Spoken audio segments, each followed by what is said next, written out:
Hey everyone, welcome back. And in this video, we'll be taking a look at a very important topic which you might have heard a lot of times. That is the difference between server-side rendering, client-side rendering, and server-side generation in no specific order. Let's just take a look at what these terms are, what do they mean, and how they work in today's modern web. If you're new here, make sure you leave a like, subscribe to the channel, and hit the bell icon. This is free of cost and helps the channel grow. Alright, so most commonly you would hear about these terms in the short form SSR versus SSG versus client-side rendering, that is CSR. And these are interesting terms and have been boosted a lot because of recent frameworks like Next.js, Nuxt.js. Nuxt is basically a Vue.js framework, and all these server-side rendering frameworks which say that they're server-side rendering, but there's a critical difference. Let's understand how they all work. Now, to understand that, it is actually a little bit better that we understand about what happens when you load a website. So in case of server-side rendering applications, which is google.com, google.com is a classic application of server-side rendering. This is a Google server,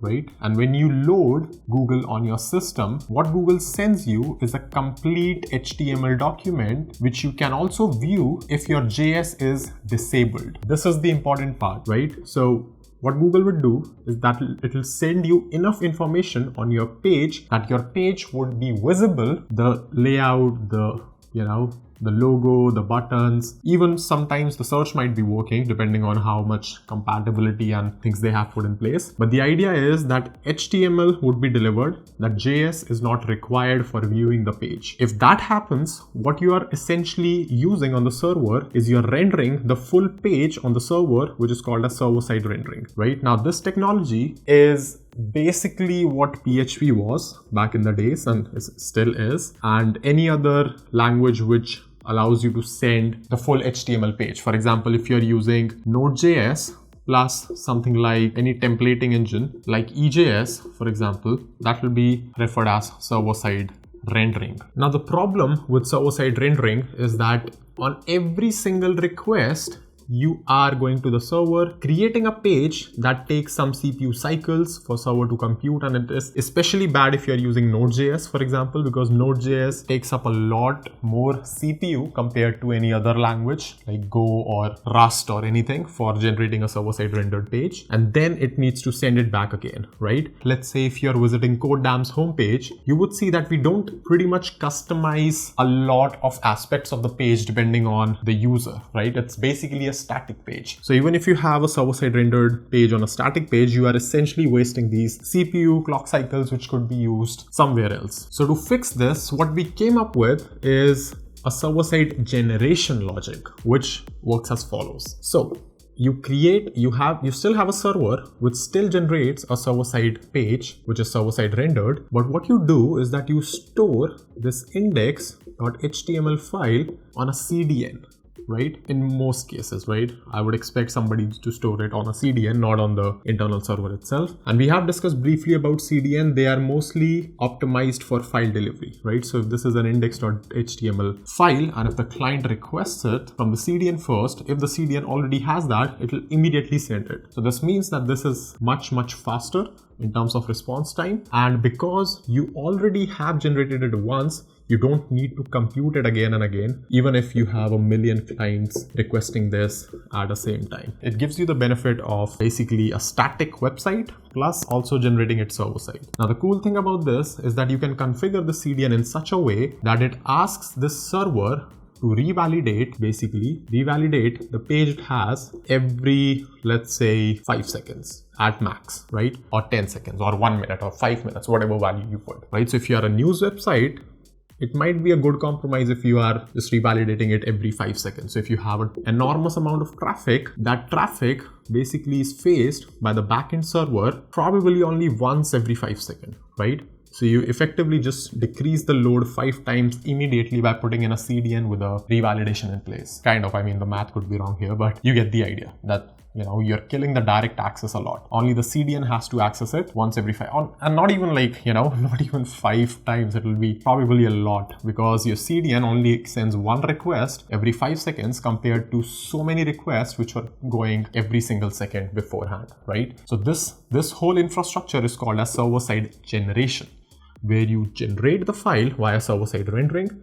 Doesn't matter if this is PHP, if this is Node, if there's Next.js, if there's, any new language involved, as long as you generate it, you store it on a CDN, you send it in a selective way, and this revalidation is just a, icing on the whole infrastructure, then you can say that you have implemented a server-side generation functionality. Client-side rendering is something which probably most front-end developers are already familiar with, where you just have a server. This could be a CDN or this could be an actual server. Most likely it should be a CDN, which just sends you all these static assets, right? Index.html, script.js, whatever it is. And usually this script.js in the client-side rendering is constructing the DOM from zero. Right, so you would have basically a blank HTML page here, and script.js, in case of React, at least we can talk, it will construct the whole DOM from its React's virtual DOM, which resides inside JavaScript.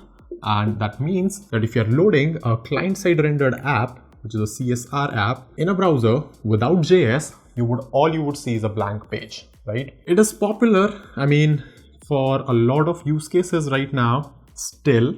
Although, frameworks like Next.js would be better. But where you would see CSR is where you just want to hack around a little, mostly like into internal apps. So if you want to quickly create a dashboard, or if you already have created a dashboard, it doesn't make a sense to, just rework and re-architect everything into Next.js. Just keep it React because it's simple, right? You just have to spin it up, do some work, ship some small files, and you're good to go. But yeah, client-side rendering is pretty simple, but has its own drawbacks. So first of all, speed. You get stuck with JavaScript to load completely for the page to be visible. Then performance also, because of JavaScript being the bottleneck. And you lose a little bit of control as well. Not exactly, because you can always ship the new bundle, but it's not super fun to use CSR when you have the option of SSG or SSR basically for free in today's world. So you might be asking, what is the best way to structure websites, your complete website? Doesn't matter if it's your personal project or your complete company or startup website. Now, this is something which would probably take another video, but I can just give you a spoiler that server-side generated mixed or, applied with client-side data fetching. I don't know if this is even a word, but client-side data fetching is the best way whenever possible, right? In most of the cases, for example, what I mean by this, if you have a user dashboard, if this is a user dashboard, what you should do is render the parts of the dashboard which are static as server-side generated, not server-side rendered, because we want the CDN performance to kick in. But at the same time, the dynamic paths, which can only happen because of server-side rendering, because that is unique to the user, can be brought in by calling a certain API endpoint, right? So you get the benefits of all the worlds. You get fast speed, which means better core web vitals. You get a great user experience because they immediately see something on the screen. And at the same time, you have abstracted away a lot of UI and bring in only the relevant information on the front end whenever that is required. Of course, this works great for some specific use cases. I would say most use cases, but some of the use cases might just involve you doing a complete server-side rendering, right? But yeah, this is the spoiler alert, which we would cover more in some next video.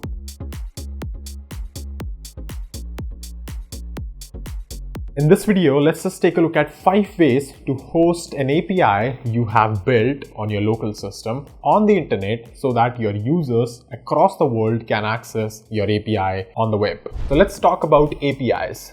So when we talk about API, what we mean is an endpoint which could end in pretty much any string. You send a request using certain method, get, post, put, patch, whatever it is, and then you get a response back, and maybe that backend server, that server where your API is running, also does some side effect on a database, right? That's mostly what most of the APIs do, right? And this could not just involve database as well. This could be just computing something on the server and just returning, so that's completely fine. Or this could be just communicating with some other computer on the web as well. So there are multiple ways your API can be structured. But in this video, let's just take a look at how you can host this endpoint on internet. All right, the first way to host an API is from your local computer. And what this means is that just like you develop your script in VS Code or whatever you write and run it in a terminal with, let's say you're using Node script.js, what your API does is that it opens a port on your computer, right? And you in the browser, you just go ahead and write localhost and 3000. So you might be asking me that, hey Mehul, then how am I supposed to publish this on internet from my local computer itself? Well, you can do that with softwares like, for example, ngrok. So ngrok is a SaaS product, but you can build something like ngrok on your own, but that would be pointless because that would require you to build an API to host on internet. So it's like a paradox. You want to have an API to host an API. So we can just use some pre-built solution like ngrok. And the moment you write something like ngrok HTTP, and let's say your port number was 3000, ngrok would tunnel a specific URL, which is internet accessible all the way to your local host port 3000. So this URL, which ngrok will give you, you can share it on internet as long as your computer is running and as long as your application is running. Anyone who visits that URL would open that particular API. So this is like the cheapest way to host an API, pretty much for $0, because you're literally just using your own computer for hosting it. The second way to host your API function is through AWS Lambda or any other serverless product which you can find. Most of the cloud providers offer you a serverless way to host something. And the way this works is that you have your script.js file or whatever language you're using.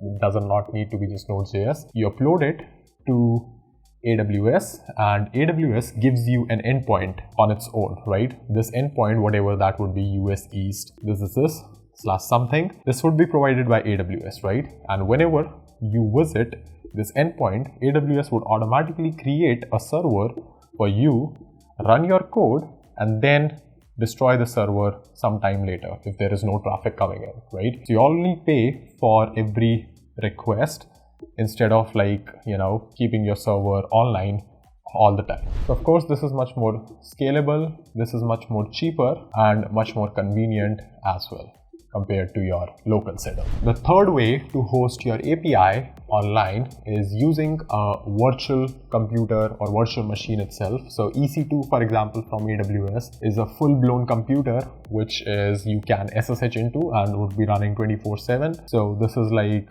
an EC2 instance. You have your own computer. You take that script which you wrote in Node.js, you transfer it over SSH, you run it with something like PM2 or Tmux or Screen in the background, and then you just have this EC2's IP address, which is going to be non-changing as long as this EC2 instance is running. You have the port number on which, let's say, your application is running, and this is pretty much all you need to share with people across the world. Tell them to visit this particular URL and they will be able to hit your IP address. Similarly, you can use this in your own applications, and even better, if you just mask it behind a DNS A record, you could pretty much get a nice name for this as well, api.mehulmohan.com, something like that. The fourth way you can host your APIs is using something like Cloudflare workers, which allow you to pretty much do whatever you did in the AWS Lambda thing. But the only exception here is that Cloudflare would be running your script, could be running your script, not exactly would, all the time, pretty much everywhere in the world, right? So anywhere, who's sitting here could run it from the nearest computer, who's sitting here could run from the nearest computer, and so on. And the way Cloudflare does that is that it executes your script in a browser-like environment. Instead of Node.js, you get a little bit of restrictive environment, but it's pretty much still able to understand and execute a lot of JavaScript and a lot of WASM languages, not exactly WASM languages which can be compiled to WASM. So C, Rust, pretty much any other language you can think of. It compiles it down to WebAssembly and then runs it in a browser-like environment. This is faster, cheaper, and better because you get 0 millisecond of boot time, because browsers pretty much run everything very quickly. They are optimized for that. And you also get a lot of locations where your script is running, so pretty much your users are very happy. So instead of your crappy one server from the point number one, people actually just run your script, your API from powerful servers all across the world. And the fifth and the final way, which I have recently came across, is how you can run your service is using something like fly.io as a service. Now what fly.io does is pretty much what Cloudflare does, but instead of running it in a restrictive browser-like environment, fly.io can run your scripts inside of a Docker container. So this could be a Docker container, and this container can spin up pretty much anywhere in the world on the closest location, obviously, of the user, right? So you don't even compromise on the functionality part of your API. Let's say it needs a native package like DNS or something, which requires some TCP handling. So that could not be done by Cloudflare, but you can still do that if you're hosting it on something like fly.io. You can run pretty much a full container over here, right? So it's not just about your API. This could be pretty much your full website. So this is something which is again relatively new to me as well, where you also distribute your backend, your full backend all across the world. So I'm still learning about this, but this definitely seems like an interesting idea to host your next API as well.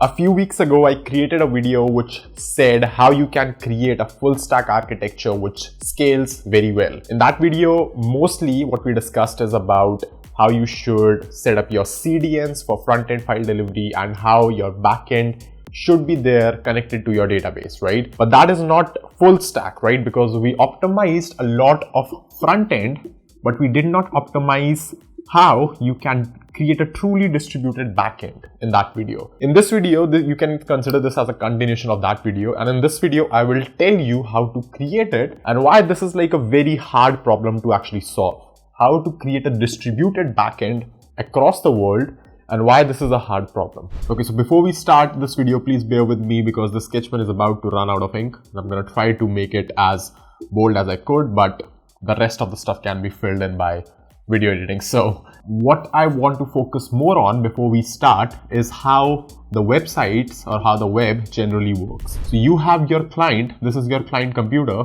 this is the server which you access. This server sends you index.html on the first response, and then maybe you send an API request which goes to the server, which could go to some other server. Let's keep it the server for the sake of simplicity. And this API maybe does some transaction on a database, right?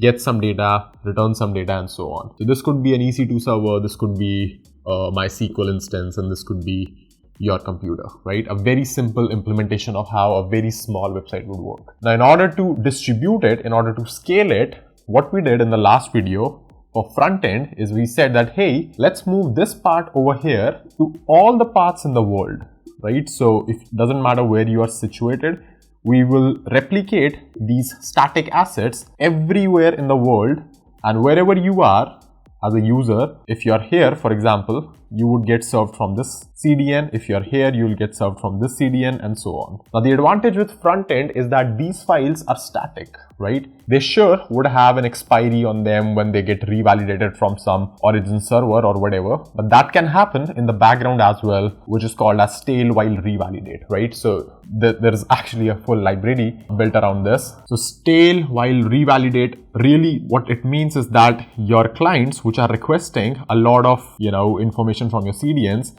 your CDN will keep on serving that, but in the background, it can just go ahead and update itself, the index or any other asset which has changed. The tricky part comes with the API. When you call an API, APIs by nature, in a lot of cases, are dynamic, right? For example, if you're trying to hit a login API, of course, you cannot cache this. Of course, you cannot, you could cache it to a certain extent, but, at some point for a fresh login, for a new login, you have to hit the database, right? So the APIs usually, let's forget about caching for now, usually have to go the full route. That is from the client to the main server to the database. Now in the backend, the main pain point is not the client, it's not the compute, it's actually database. Because if you even look at what we did in the front end scalability part, all we did was moved, if we consider this as the full state of your application, of your front end web application, these static assets, we moved this full state to every single place in the world, every single place where,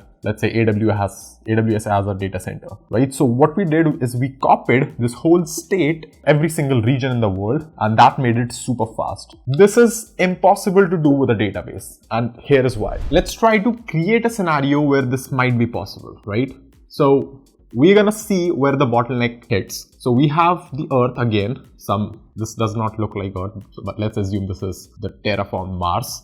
So let's say we have these data centers on that planet, and we are trying to make a scalable backend architecture. Now, the first problem you have to solve in that is you have to bring the compute on the edge, right? So this machine right here, which was EC2 or Droplet or whatever it is, Lambdas, Cloudflare Worker, whatever, you have to bring this on the edge. So that is the very first step to reduce the latency. Because if you're sitting here, if you're sitting in New Delhi and you are communicating to a server in New York, which is like almost opposite side of the world, then of course there's gonna be compute latency plus the network latency itself, right? So you want to minimize that. So you bring the compute too close to user. And this is already possible today. You can see AWS, you can see Cloudflare, you can even see Vercel, which is basically AWS itself. You can see Google Cloud, you can see DigitalOcean, not DigitalOcean, I don't think they have a serverless functionality yet, but you can see most of the major cloud providers do provide you the ability to just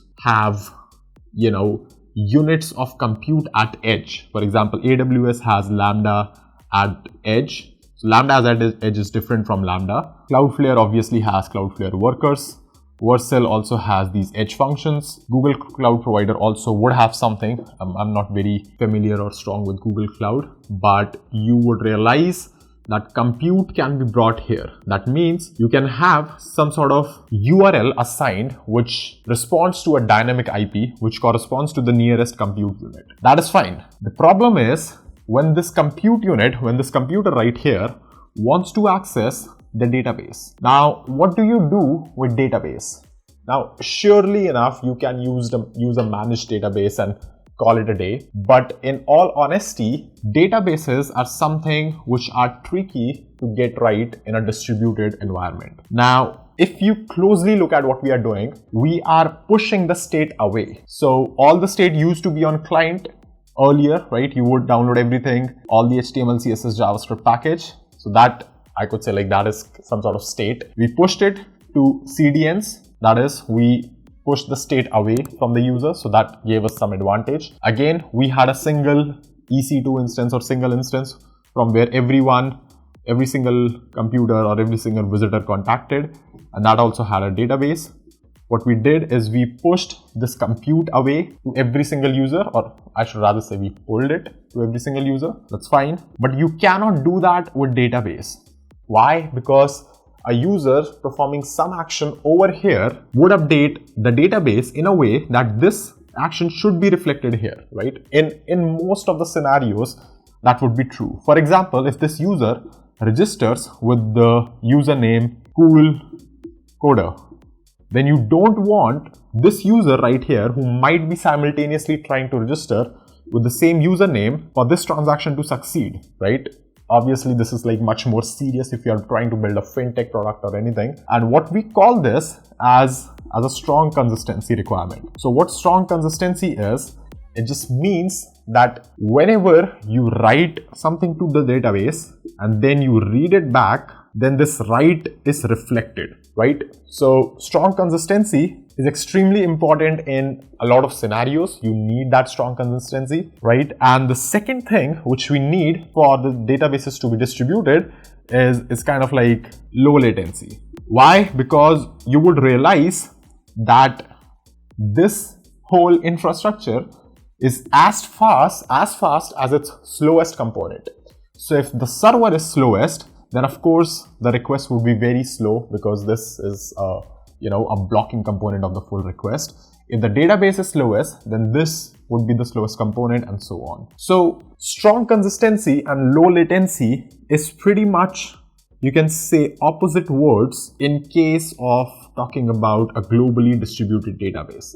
Let's say you do have a database which replicates itself all over the world the moment some write happens. Now, if you have spent some time, you would realize that all major cloud providers, even AWS, for example, which provides Aurora as a managed services for databases, they do provide a strong consistency feature globally, but this is extremely expensive. Plus, the latency is pretty high in that case as well. The problem with this this thing over, strong consistency plus low latency is, if I'm trying to hit something or if I'm trying to get some data over here, then of course this person over here would not be able to access that data, that same data. For example, if I'm trying to access some record or some community post or whatever, until this database replicates all its changes all across the world, not just to that particular node, but it has to broadcast it all across the world. Because, systems are not smart enough to determine yet that this is trying to access that particular thing. So let me just, push it extremely fast to this particular thing, and then I would be able to, make use of that. So global consistency for databases is obviously, like, it'll involve, if you're trying to do that, it'll involve some sort of time duration, whether that's in a few hundred milliseconds or seconds, but that is there.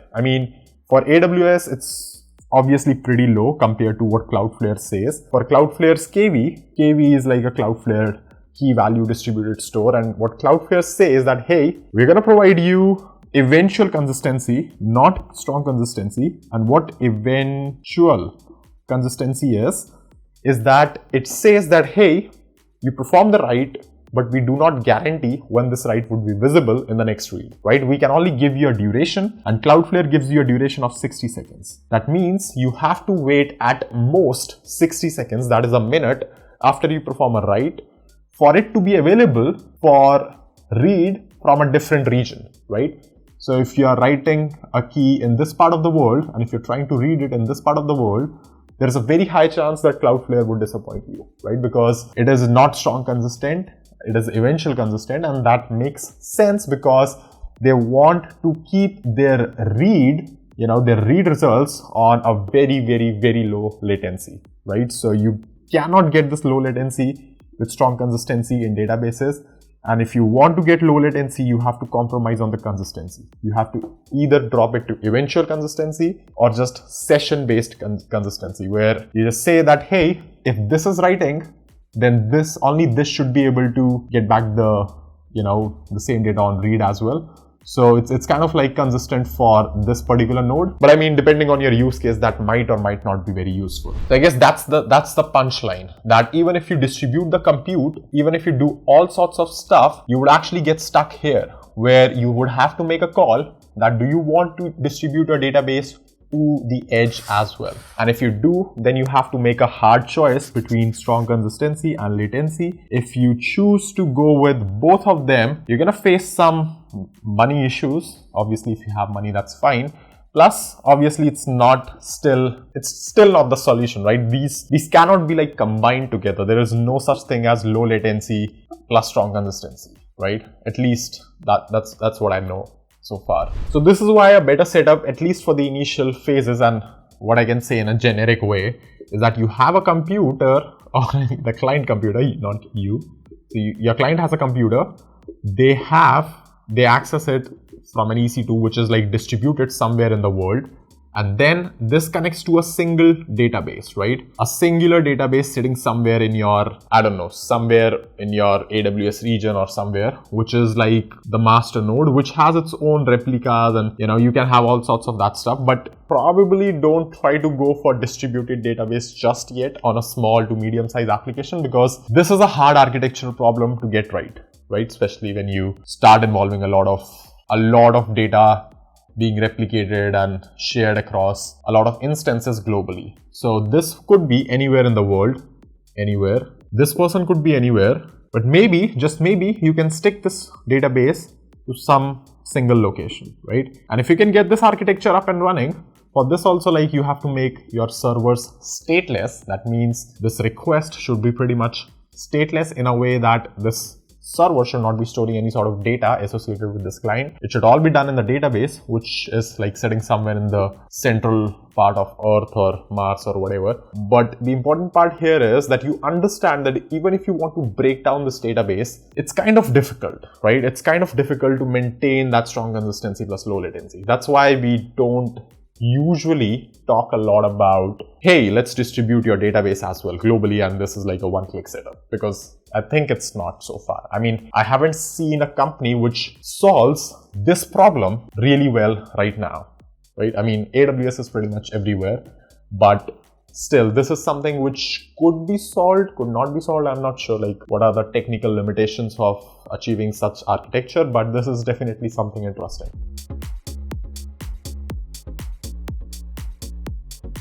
Okay, so in order to understand how Docker really works, we first have to understand how Linux works in general. So again, like I said, not going into a lot of details, if you have a Linux operating system, you obviously have a kernel, and this kernel is a piece of software which handles all the low-level operations of your operating system and management. For example, the CPU, the RAM, the IO, the allocation for those things is handled by the kernel, the Linux kernel. Now, Linux kernel has certain, you can think of APIs, for a lack of better word, if you're a web developer, you can think of these as an APIs, which are, a couple of them are C groups and namespace. So these two things actually are the heart of how Docker or Docker containers or containers in general on Linux really work. And these APIs are only available on Linux. They are not available on Windows. So this is why you would see that Docker is natively not available on Windows. That means when you're running Docker on Windows, what it's really doing is running a very thin Linux virtual machine on Windows, and then basically that's how it is able to run on Windows, right? So these C group and namespace functionalities are only available on Linux kernel. Now that is fine, but what do they really do? Well, you see that these two things, the C group one, first of all, let's discuss about this. C group, what it does is that it gives you as a developer the ability to interact with the kernel in such a way that you are able to limit a process by CPU, RAM, file system, IO, network, whatever you can think of, right? Now, let's hold on here a bit and take a look at what do I mean by that. Let's say you are running a Node.js server. This is a Node.js server inside of a Docker container, right? What you can say to this particular container over here is that, hey, I'm going to give you only 1 GB of RAM and 1 core of the system at max, right? And this could be running on a 64 GB system and 8 core system, let's say. So the way you say that, hey, this container only gets these many resources is through this functionality which is known as C group, right? And this is implemented inside Linux kernel. So all Docker does when you're trying to create this container with these limited constraints is that Docker would say to the kernel via the C group feature that, hey, I'm going to create this container, I'm going to create this process. And again, remember that containers are process. So I'm going to create this process over here, and I want to allocate only this much resource or this much cores or RAMs or IO speed or network speed or whatever it is to that particular process. And then it is the responsibility of kernel to make sure that it is enforced on the system, right? So in short, C group enforces the most of the common things you know. Then what does this namespace, which is the other thing, again part of the Linux kernel, do? So namespace is also an interesting thing because namespace allows to abstract your container or to hide your container from other containers. Now what do I mean by that? If you're a C or C++ developer, you might have kind of came across namespaces where you write using namespace std, something like that, right? So you might be able to relate using that, but obviously it's like a different thing. But namespaces in general mean that you create an abstraction or you create a boundary between multiple containers, right? So you have another container maybe running inside here. It's like a node. This is a container, and this might be running in its own namespace, right? Then you could have a third container, fourth container, and so on. So what does this do is that, let's say this application, this Node.js application is listening on port 80 inside this container, right? Again, this application could also be listening on port 80 inside this container. And the reason they are able to listen on the same port inside their containers is because they are running in a different namespace, right? Obviously their CPU, RAM, file system usage is controlled by the C group functionality, but the resources they can access, for example, this container cannot just directly access the file system of this container, and this cannot access the file system of this container, and so on. So this functionality and this isolation is provided by what you call as this namespace functionality. And this in fact is also the part of Linux kernel. Now the reason this is important is because on a software level, if you are implementing a lot of these abstractions, this might become very slow, right? If Docker is trying to do it on its own in a software related world, it will almost always be slower than what you can do on a kernel level. Why? Because kernel space and user space, whenever you are doing any sort of running any sort of command, there is a context switch time which happens. The operating system jumps into a kernel level access and a user level access. You might also have heard about that in case of rings. Ring 0, ring 1, ring 2 in operating systems. But in general, what you have to understand is the reason these functionalities exist on the kernel space is because of performance. And you can also say it in the other way, that this is like really performant and really fast. It is very fast to create containers and destroy them, and it is clean because this is implemented in the core of the Linux, in the kernel of Linux.